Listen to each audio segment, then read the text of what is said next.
Good morning, fam. I hope this finds you well.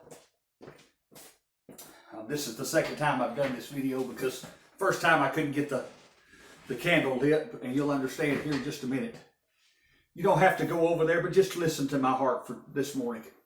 2 Kings chapter 4 tells the story, starting around verse 7 and 8, about the Shunammite woman who follows the ministry of the prophet Elisha, and she looks at her husband and says, honey, I know this is a man of God, so let's prepare a place. Let's set an atmosphere for him to come and feel welcome whenever he comes. And they build a little place up on the roof there, a little room with nothing but a table, a chair, and a bed, and a lamp. Nothing fancy. Just a place where he could be comfortable. You know, today is Valentine's Day. A lot of spouses and significant others will spend a lot of money and will spend a lot of thought in trying to create the atmosphere for a memorable evening. You know, normally I cook an Italian meal. I was going to cook Papa Gig's new meatball recipe he gave me, and hadn't got to try it yet. Normally we would light candles and dance. You know, Misty and I would dance to one of our songs, and just have a time set aside just for us, and a place set aside just for us. Isn't that unusual that we'll set aside everything else for everybody else but not us? You know, Misty looked at me this week with me having COVID and not feeling good. And she said, God put you on your back so you'd spend some time by yourself and you'd rest. A lot of times I know several of you here in the church are the same way. You run around and you take care of everybody else, and then when it comes to taking care of yourself, it's hard. And yeah, you're seeing right. I've got my Looney Tunes hearts on.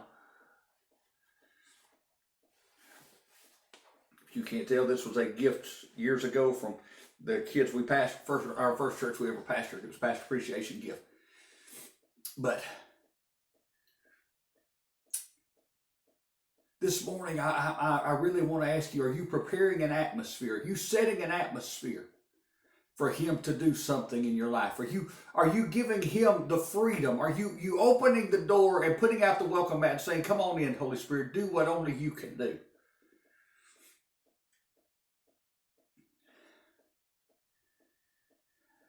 Misty was right. By being on my back, God's really dealt with me a lot this week.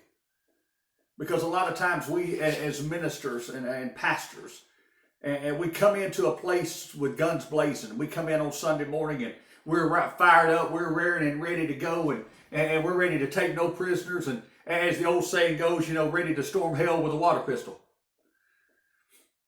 And we're willing to do anything it takes to make it happen.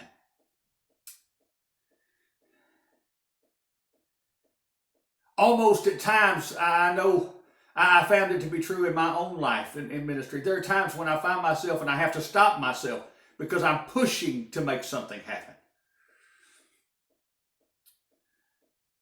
If we will just sit back and create an atmosphere conducive for him to move, he'll do what needs to happen. And you say, well, Brother Jason, how do we do that? Well, number one, we make him welcome. A lot of times he's not even welcome in his own house, and that's a scary thing.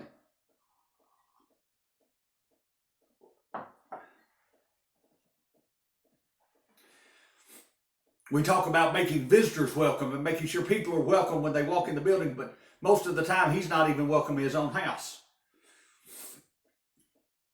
Because like I said, we come in with our own agendas. We come in, we know exactly what's going to happen. We're ready to go. And what if he doesn't have that plan for that day? It's like this morning. This is not the message I planned on preaching. This is not the message I planned on giving this morning.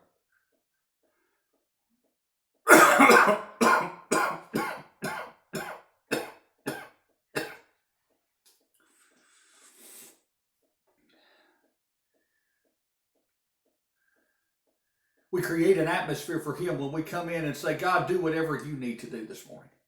We lay aside our agendas. We lay aside our personal feelings. We lay aside whatever we think should happen that morning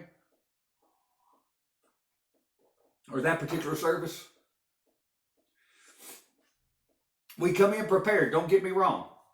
Sister Chick told me and Nelson years ago, she said, sons, she said, boys, here's what you do. You pray and fill yourself up and get ready to preach it out, but you're always willing to get out of the way.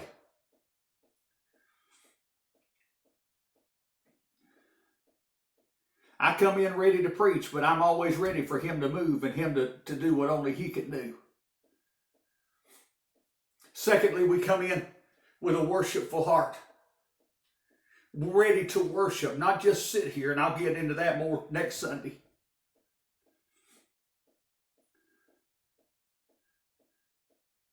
But husbands, you know as well as I do, a lot of times we expect things from our wives and moments from our wives, and we haven't done anything to put in. You know what I mean? We hadn't made a deposit, so to speak.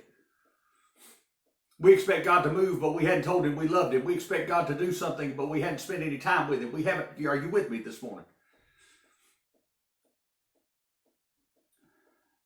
And thirdly, I'm trying to hurry because y'all, my air's just about out. We come in expecting Him to move.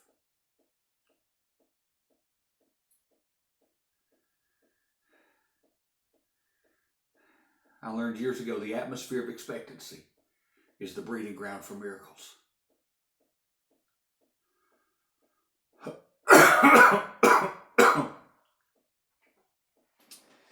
As I sit here this morning, I found out right before I came over that a general of the faith passed away last night. I knew he was sick, but I didn't know he passed away until this morning. Dr. Frederick K.C. Price, and he was one of the leading men in the Word of Faith movement. And I remember as a child, I would watch Ever Increasing Faith, his broadcast, because he made it so simple. But his theme song really got my attention. It's evidence. Do you have enough evidence? What does your life say? Is there evidence? And that's what I want our church to be, folks. I want us to be evidence of what faith and trust in God can do. Of what serving God, even in the middle of a pandemic, even in the middle of sickness, even in the middle of strife, even in the middle of political turmoil, what it means to serve God. Hey, I love you this morning. And I want you to join with me this morning. They asked, I'd seen this posted, and they wanted everybody, every church to sing this, and I thought it was kind of a neat idea. So right there,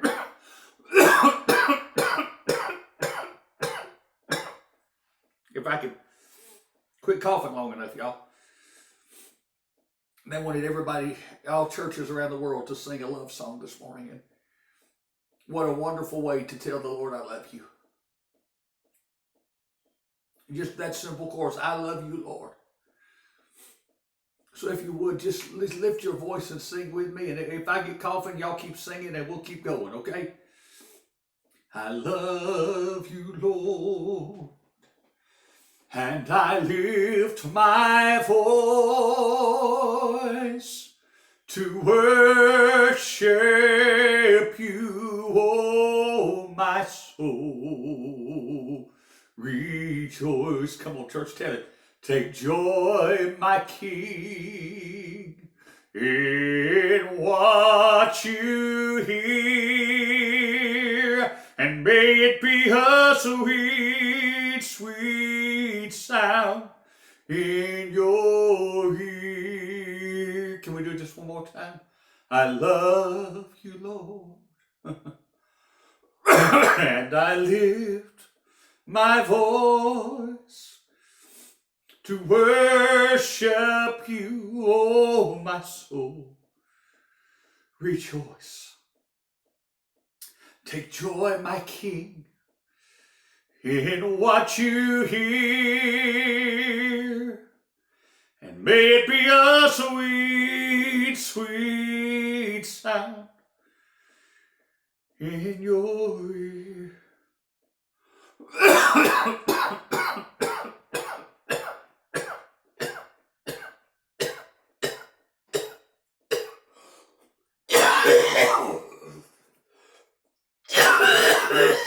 Sorry, y'all.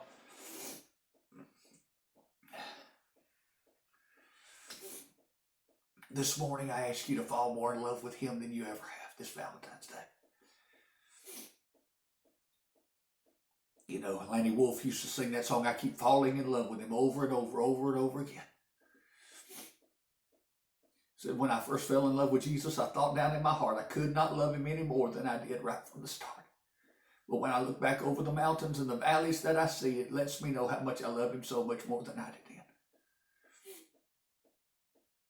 I got to get off here, y'all. I can't breathe. So, hey, I love you. Don't miss next Sunday. Cold fish, red hot, or lukewarm. Don't miss it. Hey, I love you guys. Keep praying for us. Misty did have a better night last night. She's having a lot of trouble with this storm front coming in with that sciatic nerve, and some of you in the church understand that. She's having a lot of leg pain and that. They set us up pretty good with the oxygen for this weekend, so I'm hoping that we don't lose power. But you know, if we do, we're prepared. So if anybody needs anything around here the church, you know good well. Don't try to call, bless your hearts. You know, it's hard to get a hold of us in this, you know, down here in the hole, so to speak. Text, you know, or message me on Messenger, and we'll get to you as fast as we can if you need anything during this time. And so we love you, and I'll see you next Sunday, right back in this place. Love you guys.